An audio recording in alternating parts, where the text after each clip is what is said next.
Mic number 5 भाइयों के शोबे में। डॉक्टर साहब को मेरा सलाम वालेकुम। मनोज केदार मेरा नाम है, मैं सर्विस करता हूँ। मेरे मुंतखबुद्दीन शेख करके मेरे दोस्त हैं, उन्होंने मेरे को लेके आए हैं यहाँ पर। तो मैं ये जानना चाहता हूँ कि हिंदू मुस्लिम, जैसे मैं बुद्धिस्ट हूँ, जैसा सिख ईसाई, क्यों ना हम एक हो जाए, क्योंकि मैं मानवता धर्म सबसे बड़ा जानता हूँ। भाई ने कहा कि वो बुद्धिस्ट है और वो पूछते हैं कि क्यों ना हम हिंदू मुस्लिम सिख ईसाई बुद्धिस्ट एक ना हो जाए। भाई साहब, मैंने कभी भी नहीं कहा कि हिंदू मुस्लिम सिख ईसाई अनेक है या डिफरेंट है। कुरान मजीद में साफ तौर पे लिखा है, जो मैंने एक हफ्ता पहले पिछले शनिचर की तकरीर थी, आलमी भाईचारा, जहाँ अल्लाह सुब्हानहू तआला फरमाते हैं सूरह हुजुरात में, सूरा नंबर 49 आयत नंबर 13 में, या अय्युहन्नासु इन्ना खलकनाकुम मिन ज़करिन व उन्सा व जअलनाकुम शुऊबन व क़बाइला लितारफू इन्न अक्रमकुम इंदल्लाहि अत्क़ाकुम इन्नल्लाह अलीमुन खबीर। ए इंसानों, हमने तुम्हें एक मर्द और एक औरत के जोड़े से बनाया है और तुम्हें तकसीम किए हैं, बांटे हैं कबीलों और बरादरियों में, ताकि आप एक दूसरे को पहचान सके, ना कि आप एक दूसरे से नफरत करें। और आप में से सबसे बेहतरीन इंसान वो है जो अल्लाह पे ईमान लाता है, जो तकवा रखता है, जो परहेजगार है। तो कुरान मजीद में साफ तौर पे कहा गया है कि सारे इंसान एक है। अल्लाह सुब्हानहू तआला इंसानों को ऊंचा या नीचा नहीं बनाया है दौलत के बुनियाद पे, जिन्स के बुनियाद पे, रंग के बुनियाद पे, जन्म के बुनियाद पे, लेकिन कहा है कि सबसे बेहतरीन वो इंसान है जो तकवा रखता है, जो परहेजगार है। हम मानते हैं कि सारी इंसानियत एक मर्द और औरत के जोड़े से पैदा हुई है। हमारे पर दादा दादी, पर एकदम पहले दादा दादी एक थे, तो उस लिहाज से हम रिश्तेदार हैं। इसीलिए हम कहते हैं यूनिवर्सल ब्रदरहुड। हम भाई बहन हैं और हम चाहते हैं कि आपस में मिलाप हो। अगर जो हमारा मालिक है, हमारा ईश्वर है, हमारा खालिक है, मैं सिर्फ ये कहता हूँ कि हम कम से कम मान ले कि कम से कम एक किताब खुदा की किताब है। कोई भी मुसलमान या गैर मुसलमान को ज़रा भी हिचकिचाहट नहीं रहेंगी ये मानने के लिए कि कम से कम एक किताब अल्लाह की तरफ से है। हिंदू कहेंगे वेद अल्लाह की तरफ से है, क्रिश्चियन कहेंगे बाइबल अल्लाह की तरफ से है, मुसलमान कहेंगे कुरान अल्लाह की तरफ से है। फिर मैं कहता हूँ कि कम से कम जो चीज़, जो पैगाम ये सारी मजहबी किताबों में यकसा है, कम से कम वो पैगाम पे अमल करो। जो इख्तिलाफी बातें हैं वो हम बाद में डिस्कस करेंगे, सही या गलत बाद में डिस्कस करेंगे। कम से कम जो चीज़ यकसानियत लिखी है ये मजहबी किताबों में, कम से कम उन पे तो 100% अमल करें। और जब हम तहकीक करते हैं इन मजहबी किताबों की, हमें पता चलता है, जो मैंने तकरीर में कहा था एक हफ्ते पहले शनिचर में, कि सारी मजहबी किताबें ये कहती है कि खुदा एक है। उस खुदा का कोई बुत नहीं है, कोई प्रतिमा नहीं, कोई अक्स नहीं, कोई फोटोग्राफ नहीं, कोई पेंटिंग नहीं, कोई आइडल नहीं, और हमें सिर्फ उसकी इबादत करना चाहिए और उसके साथ किसी को शरीक नहीं करना चाहिए। ये किताबों में ये भी लिखा है, जो मैंने सेकंड कॉन्फ्रेंस में तकरीर की थी, मोहम्मद सल्लल्लाहु अलैहि वसल्लम in the various world religious scriptures. इन किताबों में ये भी लिखा है कि आखिरी पैगंबर, आखिरी रसूल जो आने वाले खुदा की तरफ, उनका नाम मोहम्मद सल्लल्लाहु अलैहि वसल्लम है। तो इन सारी किताबों में, चाहे वेद हो, चाहे बाइबल हो, चाहे कुरान हो, इसमें लिखा है कि खुदा एक है और इसके आखिरी पैगंबर मोहम्मद सल्लल्लाहु अलैहि वसल्लम है।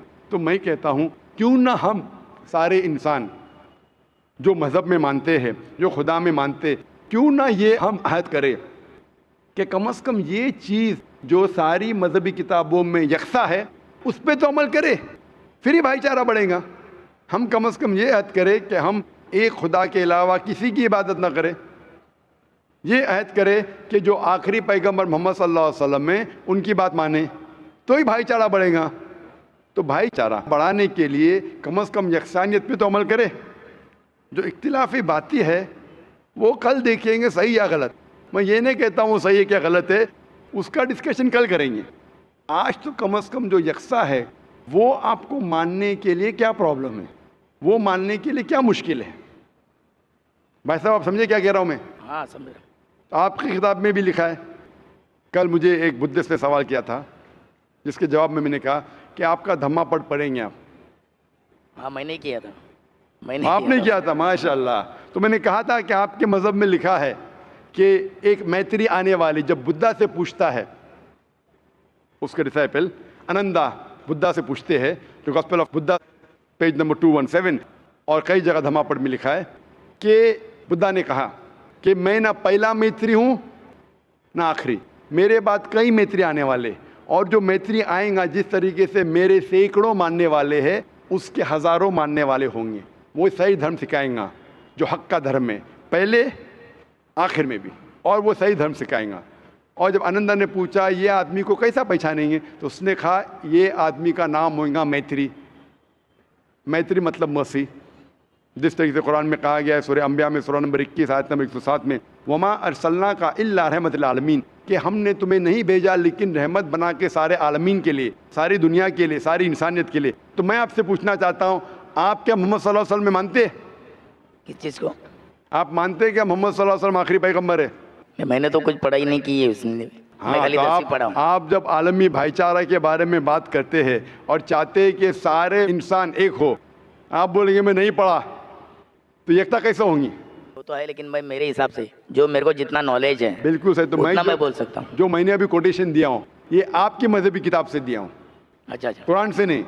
कुरान में भी कई हवाले हैं, वेद में भी है, बाइबल में भी है। अपना मजहब का किताब 100% लोग तो नहीं पढ़ते ना, बिल्कुल सही। उसी में का मैं एक हूँ। यही मैं कहता हूँ, नहीं पढ़ते तो गलती आप कर रहे। हाँ, गलती तो मेरी है आपकी ना। गलती के वजह से आलमी भाईचारा कायम नहीं है, तो आप आलमी भाईचारे में रुकावट ला रहे हैं। सही बात है। गलती आपकी क्या मेरी? मेरी गलती। मैंने आपकी मजहबी किताब पढ़ चुका हूँ, सही बात है। हिंदू धर्म की, ईसाई धर्म की, भगवत गीता, वेद, धम्मापढ़। मेरे दोस्त को वही मैं बताया कि डॉक्टर जाकिर साहब खाली इस्लाम धर्म का मतलब कुरान खाली नहीं पढ़े, वो सब पढ़े। मेरे पीछे बैठे हुए अभी भी, उनको लाइक तो मैं माइक पे बुला सकता हूँ। मैं कल उनको वही बोला, इसलिए मैं नेक्स्ट टाइम, आज मेरे को गाँव जाना है मेरे भाई को लड़के को लाने के लिए, तो भी मैं यहाँ पर आया हूँ। बिल्कुल सही। तो मैं ये पूछता हूँ, आपने तो मेरी तारीफ कर दी। नहीं नहीं, ऐसा नहीं। मिसाल के तौर पे एक डॉक्टर है जो दवाई देता है, वो डॉक्टर कितना अच्छा डॉक्टर है, बहुत अच्छा डॉक्टर है, बहुत मान है, बहुत ग्रेट है। वो डॉक्टर आपको दवाई दे रहा है, आप दवाई खाते नहीं। हाँ, मैं मानता हूँ इस बात को। आप समझ रहे ना? तो तारीफ करके फायदा क्या? डॉक्टर आपका एग्जामिनेशन करता है, आपको दवा देता है, बहुत अच्छा डॉक्टर है, बहुत मान है, इतना अच्छा है, बहुत तारीफ कर रहे। आप जब दवाई नहीं खाएंगे तो आपका इलाज कैसा होगा? सही बात। तो आप जो बोल रहे आलमी भाईचारे का इलाज मैं दे रहा हूँ, मैं आपके आलमी भाईचारे का इलाज दे रहा हूँ। आप मानो कि खुदा एक है और उस खुदा के अलावा कोई माबूद नहीं, उसके अलावा किसी की इबादत नहीं करना चाहिए, और मानो कि आखिरी पैगंबर मोहम्मद सल्लल्लाहु अलैहि वसल्लम में तो ये इलाज की शुरुआत है। तो आप चाहते हैं कि आपका इलाज हो और बाकी इंसानों का भी इलाज हो? नहीं, ज़रूर करूँगा, मैं नेक्स्ट टाइम जरूर आऊँगा। मेरे को अभी गाँव जाना है। दूसरी बात डॉक्टर साहब, ये इलाज जो है, मैं ये नहीं कहता हूँ कि रोज कहो, एक बार आप बोलेंगे दवा लेने का टाइम नहीं है, एक बार तो लो। ये होता है ना, कभी कभी कुछ बीमारी का 1 शॉट डोज होता है, आज नई टेक्नोलॉजी है, 1 शॉट डोज, एक बार खाओ, इंशाल्लाह आपकी बीमारी दूर हो, फिर बाद में वापस से आएंगे देखेंगे। मेरा एक गलत फहमी और एक दूर कर दो। हाँ, इंशाल्लाह, एक नहीं 2 दूर करूंगा। 18 साल पहले जी हाँ, जब वार हुआ था हिंदू मुस्लिम, जी हाँ, ये ऐसा ही क्यों है? हिंदू मुस्लिम ही वार क्यों होता है? बिल्कुल हिंदू सर। ईसाई या सिख मुस्लिम ऐसा क्यों नहीं होता? अगर मैं आपके सवाल का जवाब दूंगा तो दे दो, मेरे को नॉलेज में रहेगा। नॉलेज में रहेगा, लेकिन भाई, बताओ मेरी एडवाइस को फॉलो करेंगे, वापस से दवा को फेंक देंगे। नहीं नहीं, फॉलो करूंगा, फॉलो करूंगा, लेकिन आज नहीं। आज सॉरी, ठीक कल है, आऊंगा। कल लास्ट दिन है ना तुम्हारा, सुबह कल शाम को आ आएंगे, जाऊंगा। कल आएंगे आप? शाम को आ जाऊंगा। माशाल्लाह, आप चाहते हो और बड़े मजमे में कबूल करें। हाँ, हाँ, इंशाल्लाह कबूल करूंगा, इसमें क्या है?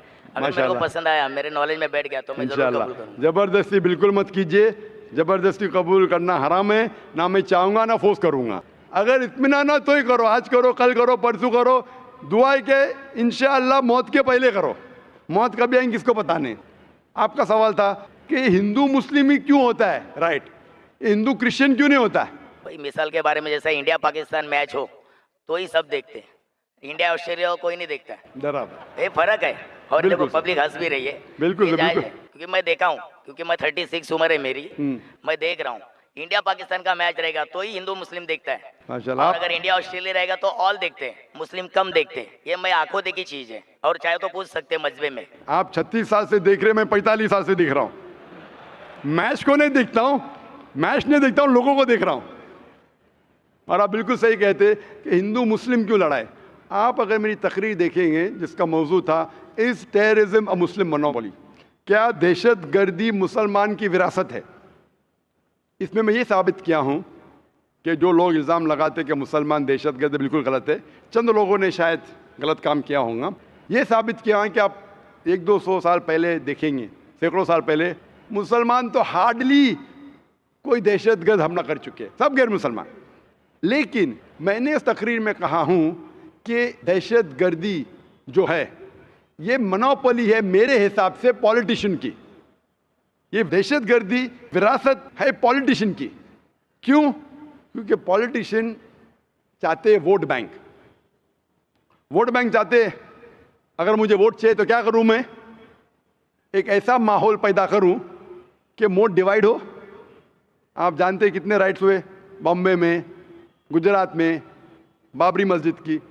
मेरे हिसाब से ये राइट्स की ज़रूरत ही नहीं। मेरे हिसाब से मुसलमान आम तौर पे इस देश में मुसलमान और हिंदू अल्हम्दुलिल्लाह सुम्मा अल्हम्दुलिल्लाह अमन के साथ रह सकते, रहते थे, रह सकते हैं। लेकिन ये पॉलिटिशियन लोग वो चाहते वोट बैंक, और वोट बैंक के लिए वो किसी को भी बेच सकते, अपने धर्म को भी, अपने खुदा को भी। ये बात सही है। कोई भी पॉलिटिशियन हो, कोई भी मजहब का हो, सबको बेच सकते। थोड़ा सैक्रिफाइस करेंगे 5%, सीट जा रही है, सबको बेचेंगे, सबको। और आप देखते हैं इस देश हिंदुस्तान में सबसे ज्यादा मजहब की बुनियाद पे अगर दंगा फसाद होता है वो हिंदुस्तान है। क्यों? क्योंकि हमें 60 साल पहले ब्रिटिश अंग्रेज हम पे हुकूमत करते थे।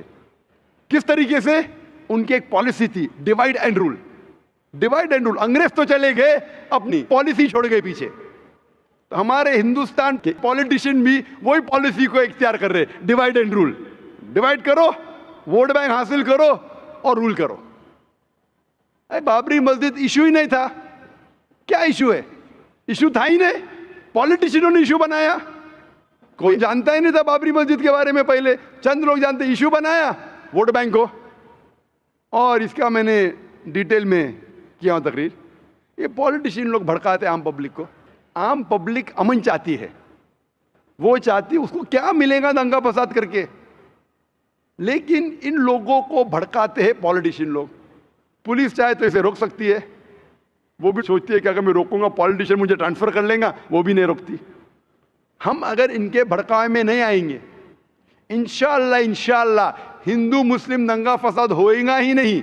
आप मुझे बोलो, इतने बड़े मजमे में लाख से ज्यादा लोग हैं, क्या आपको डर लग रहा है? नहीं डर। क्या डर है? कौन आपको मारेगा? कुछ नहीं, बिल्कुल नहीं। माशाअल्लाह इतने लोग। अगर आप कुरान के खिलाफ भी कहेंगे, मेरे खिलाफ भी कहेंगे, एक भी इंसान आप पे उंगली नहीं उठाएगा। ना हम उठाने देंगे, ना कौन उठाएगा। ना उठाएंगे, ना उठाने देंगे। ये हमारा मजहब है। आम तौर पे आप देखेंगे धार्मिक लेक्चर्स जब होते, थोड़ी क्वेश्चन आंसर होता है। मैं कई लेक्चर में गया, हिंदू धर्म गुरु के, क्रिश्चियन धर्म गुरु के, सवाल पूछने का मौका ही नहीं देते। नहीं देते। सवाल होगा तो चिट में। अरे क्यों भाई? अगर आपने तकरीर की तो मुझे हक है आपकी बात से सहमत होने का या आपकी बात से ना मानने का। उन्हें डर है पब्लिक में सवाल होगा तो पोल खुल जाएगा। मुझे भी पता है सवाल जवाब होगा तो मेरा पोल खुलेगा। मेरा पोल एकदम साफ है, इन्ना दीना इंदल्लाहिल इस्लाम। हमारा पोल साफ है। क्या सिर्फ ये मजहब? अल्लाह ताला फरमाते सूरह इमरान सूरह 3 आयत नंबर 19, इन्ना दीना इंदल्लाहिल इस्लाम। सिर्फ मजहब जो अल्लाह ताला मानेगा वो है खुदा के ख्वाहिश के मुताबिक आप चलो। और जितने आप सवाल पूछेंगे उतना आपको यकीन होगा ये दीनुल हक है। और हमारे IRF में भी, हमारे इतने मजमे में, मैं तकरीबन 15 साल से ज़्यादा मैं तकरीर कर रहा हूँ। हिंदुस्तान में, गल्फ़ कंट्रीज़ में, अमेरिका में, कनाडा में, UK में, सिंगापुर में, मलेशिया में, माशाअल्लाह हज़ारों की तादाद में, लाखों की तादाद में। कभी भी एक बार भी किसी ने, किसी मुस्लिम ने एक भी गैर मुस्लिम का कॉलर भी नहीं पकड़ा। कई गैर मुसलमान ने मुझे गाली दी, कुरान के खिलाफ कहा। हमने कोशिश की कि उसकी गलतफहमी को दूर करें। कई लोग आप देखेंगे दुबई में इतना भड़क के सवाल किए, मैं सवाल का जवाब देते गया, सवाल किए जवाब दिया, मैं सवाल किए जवाब, इतना बढ़ के आखिर में इस्लाम कबूल किया। दुबई शहर में हालांकि मुसलमान मुल्क है, कभी भी बड़े मजमे में 30,000 का मजमा था। वो दुबई यूएई का सबसे बड़ा मजमा था, सबसे बड़ा मजमा था।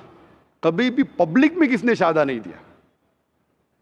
तो जो लोग खिलाफ है, हम अमन से जवाब देते, वो माने या ना माने, और ये नहीं हम कहते कि आपको मानना ही पड़ेगा। हम कोशिश करेंगे हिकमत के साथ जवाब दे। तो ये जो दंगे फसाद हो रहे पॉलिटिशियन की वजह से, हम अगर अहद ले कि पॉलिटिशियन जो भड़काते हैं उनके भड़कावे में ना आए, इंशाअल्लाह अमन रहेगा।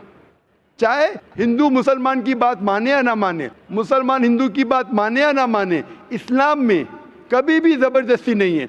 कुरान में साफ तौर पे लिखा है सूरह अनाम में सूरह नंबर 6 आयत नंबर 108 में कि आप उन लोगों को गाली मत दो जो अल्लाह के अलावा दूसरों की इबादत करते हैं, नहीं तो जहालत में वो लोग अल्लाह को गाली देंगे। हमें दूसरे मज़हब के जो माबूद है उन्हें गाली देने का हक़ ही नहीं है, हम सिर्फ समझा सकते हैं। तो मेरे हिसाब से ये टेररिज्म, ये दंगा फसाद की अक्सर मतलब 99% मेरे मुताबिक है पॉलिटिशियंस, चाहे अमेरिका में हो, चाहे यूके में हो, चाहे इंडिया में हो। अगर हम इनके बहकावे में नहीं आएंगे, ऐसे पॉलिटिशियन पैदा होंगे, आप ऐसा एक माहौल पैदा करो, हक पे तो हम वोट देंगे, नहीं तो नहीं देंगे। इंशाअल्लाह अमन रहेगा और शांति रहेंगी और हम एक दूसरे के साथ अच्छा बर्ताव कर सकते हैं। Hope that answers the question. शुक्रिया। और मुझे उम्मीद है कि आप कल आएंगे। हाँ जी, हाँ, कल आप जरूर आना, रात में 8 बजे आऊँगा। इंशाल्लाह इंतजार करेंगे। ओके, शुक्रिया। माइक नंबर 5 भाइयों के शोबे में। मेरा नाम आनंद मिश्रा है। मैं यहाँ पे आपके प्रीवियस स्पीचेस को लेके आया हूँ, जहाँ पे आपने भविष्य पुराण को रेफरेंस मान के मोहम्मद और कल्कि अवतार को सेम माना। एंड अब आप क्या विष्णु के बाकी अवतारों को छोड़ के केवल इसी कंटेस्ट को, इस्लाम को प्रूव करने के लिए रखेंगे? आप बस इतने का आंसर दीजिए।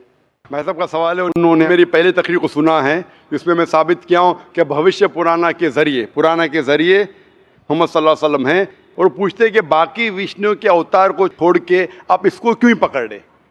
पहले मैं ये तब्दीली चाहूँगा आपके सवाल में, क्या मैंने सिर्फ भविष्य पुराना के ज़रिए नहीं साबित किया, मैंने यजुर्वेद के ज़रिए भी साबित किया और वेद के ज़रिए भी साबित किया, पुराना के हवाले से भी साबित किया, भविष्य पुराना यजुर्वेद के हिसाब से भी साबित किया, ऋग्वेद के हिसाब से भी, सामवेद के हिसाब से भी, और कल की पुराना के हिसाब से भी। लेकिन क्यों, जिस तरीके से कुरान मजीद में कई पैगंबरों के नाम हैं, हम उन पर ईमान लाते, लेकिन आखिरी पैगंबर को मानते हैं मोहम्मद सल्लल्लाहु अलैहि वसल्लम। अभी मैं पूछूंगा, कई मॉडल आ गए, एक सपोज कोई भी चीज़ गाड़ी है या कोई डीवीडी प्लेयर है, मॉडल 1, मॉडल 2, मॉडल 3, आप लेटेस्ट मॉडल चाहेंगे क्या? जो मॉडल 20 साल पहले था वो चाहेंगे? तो हम अपने परदादा को छोड़ देंगे?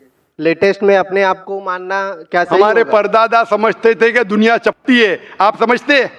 हमारे परदादा समझते थे कि चांद की रोशनी खुद की मानते उसमें, आप मानते हैं कि नहीं? लेकिन जो इंफॉर्मेशन मैं आपसे पूछता हूं कि परदादा मानते थे कि चांद की रोशनी खुद की है, परदादा मानते थे दुनिया चपटी है, गोल नहीं, आप मानते आज? बिल्कुल सही, आप बिल्कुल सही हैं। आप मानते? हाँ क्या नहीं जवाब? हाँ, मैं मानता हूं। तो क्यों आपके परदादा को छोड़ देते आप क्यों परदादा की बदतमीजी कर रहे? इसे बदतमीजी नहीं कहते, इसे ये कहते कि अपने इल्म के हिसाब से हम मानते हैं। उस वक्त जो परदादा को इल्म था उस हिसाब से सही थे। आप जब तरक्की कर रहा है, साइंस इल्म तरक्की कर रहा है, जो लेटेस्ट है वो चाहिए। मैं आपको गाड़ी बेचूंगा, मारुति गाड़ी 20 साल पहले वाली बेचूंगा, क्या पैसा देंगे उतना? आज के मारुति के लिए 3 लाख देने पड़ता, आप देंगे क्या? हाँ बोलेंगे, अरे क्या मुझे बेवकूफ़ बना रहे क्या? उस टाइम आपने 4 लाख 3 लाख ले लिया मारुति जो 1980 में बनी, 1980 में जो भी साल बनी, क्योंकि आपको इल्म है। इसी तरीके से आपके वेद में लिखा है कि कल की अवतार, कल की पुराना चैप्टर नंबर 2 वर्स नंबर 5, 7, 9, 11, 15 में लिखा है ये कल की अवतार उसके वालिद का नाम रहेगा विष्णु याश अने अब्दुल्ला, माँ का नाम रहेगा सुमति अने शांति मतलब आमिना। वो पैदा होंगे एक शहर में जो अमन का है अने मक्का। वो पैदा होंगे चीफ ऑफ दैट सिटी के अंदर कुरैश। वो जब पैदा होंगे वो माइग्रेट करेंगे नॉर्थवर्ड्स। मोहम्मद सल्लल्लाहु अलैहि वसल्लम माइग्रेट किए मक्का से मदीना और फिर वापस आए। कई चीज़ लिखे है। उसके 4 करीब दोस्त होंगे, कई चीज़। कल की पुराना आखिरी अवतार, इस तरीके से कुरान में भी लिखा है। कई पैगंबर है लेकिन आखिरी पैगंबर मोहम्मद सल्लल्लाहु अलैहि वसल्लम। उसका मतलब नहीं हम ईसा अलैहिस्सलाम में नहीं मानते, मूसा अलैहिस्सलाम में नहीं मानते, आदम अलैहिस्सलाम में नहीं मानते। हम कहते हो पैगंबर थे, लेकिन आज हमें अमल करने पड़ेगा वो टीचिंग्स जो आखिरी पैगंबर मोहम्मद सल्लल्लाहु अलैहि वसल्लम के। बाकी अवतार थे क्या नहीं, सेकेंडरी है। हमें मानना चाहिए उस अवतार की टीचिंग्स में जो आखिरी अवतार है, जो कल की अवतार है। इसी तरीके से कुरान मजीद में लिखा है कि आखिरी पैगंबर मोहम्मद सल्लल्लाहु अलैहि वसल्लम है। उसी तरीके से बाइबल में लिखा है, gospel of John chapter number 16 verse number 12 to 14, Isa अलैहिस्सलाम ने कहा, I have got many things to say unto you, but ye cannot bear them now. For he, when the Spirit of truth shall come, he shall guide you unto all truth. He shall not speak of himself, all that he hears shall he speak. ये कह रहे हैं मोहम्मद सल्लल्लाहु अलैहि वसल्लम के बारे में। तो मैं कहता हूं, मैंने जो साबित किया हूं, आखिरी कल की अवतार। तो बाकी को आप छोड़ रहे हैं? नहीं, बाकी को, भविष्य पुराना को केवल कुछ बाकी को कहाँ पार्टियों छोड़ में दिया माने। मैं? हमारे हदीस में लिखा है, मोहम्मद सल्लल्लाहु अलैहि वसल्लम ने कहा 1,24,000 पैगंबर थे, 1,24,000, लेकिन अमल करना चाहिए आखिरी पे। वो हम कभी भी नहीं कहते बाकी पैगंबर नहीं थे। आप मुझे पूछेंगे क्या राम पैगंबर थे या नहीं, कृष्णा पैगंबर थे क्या नहीं, मैं कहूँगा मुझे नहीं पता, क्योंकि कुरान मजीद में उनका नाम नहीं है और हदीस में नाम नहीं। हो सकता है भी, हो सकता है नहीं। कुछ लोग कहते हैं कि राम अलैहिस्सलाम, मैं राम अलैहिस्सलाम नहीं कह सकता लेकिन मैं कहता हूँ वो थे या नहीं। जितने पैगंबर पहले आए वो सिर्फ अपने दौर के लिए आए थे और एक मुद्दत के लिए आए थे। हमें मानना चाहिए आखिरी पैगंबर पे, चाहे आप हिंदुस्तान में रह रहे, अमेरिका में रह रहे, चाहे आप इंग्लैंड में रह रहे, हमें मानना चाहिए आखिरी पैगंबर मोहम्मद सल्लल्लाहु अलैहि वसल्लम पे और आखिरी पैगाम कुरान पे। वो थे क्या नहीं, मेरे जिंदगी में फर्क पड़ेगा ही नहीं। मैं थोड़ी गाली दे रहा हूं उनको, हो सकता है थे, आई डोंट नो। आप मुझे पूछेंगे वो मारुति जो 1980 की मॉडल थी आपने रिसर्च किया? अरे क्यों रिसर्च करूं, मैं तो लेटेस्ट मॉडल पे रिसर्च करूं 2011, क्योंकि मुझे वो खरीदने का है। अभी वो 1980 में मारुति कैसी थी, क्यों मैं मेरा वक्त जाया करूं? लेकिन मारुति तो थी ना। अरे मारुति तो थी 1980 पे, मैं क्यों वक्त जाया करूं? मुझे तो 2011 के मॉडल खरीदने का है ना। क्या आप करेंगे तहकीक? आपको अगर अभी की मारुति खरीदने का 2011 की, तो क्या 1980 की मॉडल पे तहकीक करेंगे? सच जवाब दो, हक का जवाब दो। अगर आप सच्चे इंसान है तो करेंगे क्या नहीं? हाँ क्या नहीं? अब जो इंफॉर्मेशन मैं आपसे पूछ रहा हूँ, करेंगे क्या नहीं? अगर आपको 2011 की मॉडल खरीदने का है, आप तहकीक करेंगे 1980 की मॉडल के बारे में? बिल्कुल नहीं, बिल्कुल नहीं, बिल्कुल नहीं। वेरी गुड, मैं आपको शाबाशी देता हूं, आप सच्चा जवाब दिए।